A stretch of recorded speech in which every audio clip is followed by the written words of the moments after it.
की नीतियों में पहली नीति है भाई बंधुओं की परख संकट में और जीवन साथी की परख धन नष्ट होने पर होती है।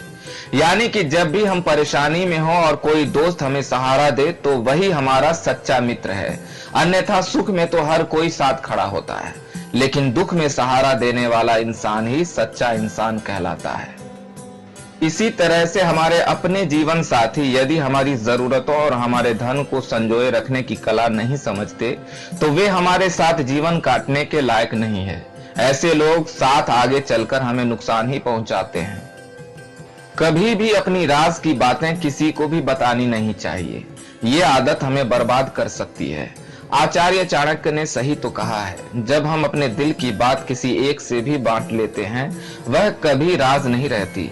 वह बात आग की तरह सारे गांव समाज में फैल जाती है और हमारे रहस्य यदि सबको मालूम हो जाए तो तभी से हमारे पतन का समय आरंभ हो जाता है।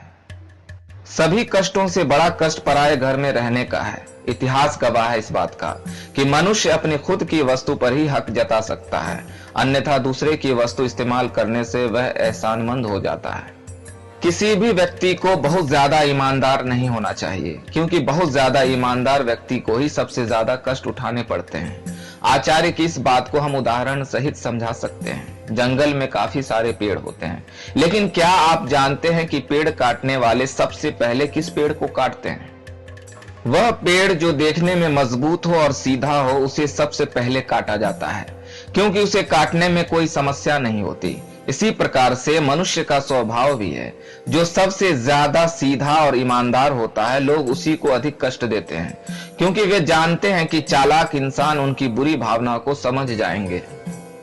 हर मित्रता के पीछे कुछ स्वार्थ जरूर होता है। दुनिया में ऐसी कोई दोस्ती नहीं है जिसके पीछे लोगों के स्वार्थ न छिपे हों। यह कटु सत्य है, लेकिन सत्य यही है। आचार्य चाणक्य के इन वचनों का बहिष्कार सभी करते हैं, क्योंकि जो सच्चे मित्र हैं वे इस बात को मानते नहीं हैं। लेकिन यदि इस वचन को गहराई से समझा जाए तो इसमें सकारात्मक सोच भी छिपी है। यदि किसी की मित्रता बिल्कुल सच्ची है, उसमें कोई दोष नहीं है, फिर भी वहां स्वार्थ छिपा है।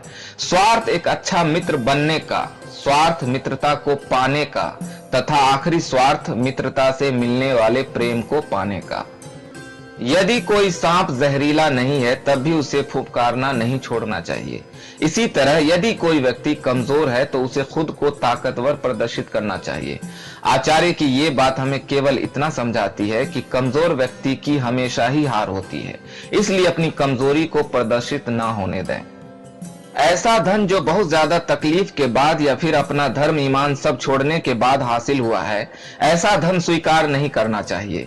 ये तो हमारी शास्त्रीय मान्यता है कि गलत तरीके से कमाया हुआ धन कभी भी हमारे अच्छे कार्यों को सफल नहीं बनाता, ये हमारी बर्बादी का सबब ही बनता है। जो बीत गया सो बीत गया। यदि हमसे कोई गलत काम हो गया है तो उसकी चिंता न करते हुए वर्तमान को सुधारकर भविष्य को संवारना चाहिए। जीवन की सफलता इसी वचन में छिपी है। यदि हम बीते हुए कल से ही बंधे रहेंगे तो कभी आगे नहीं बढ़ सकेंगे।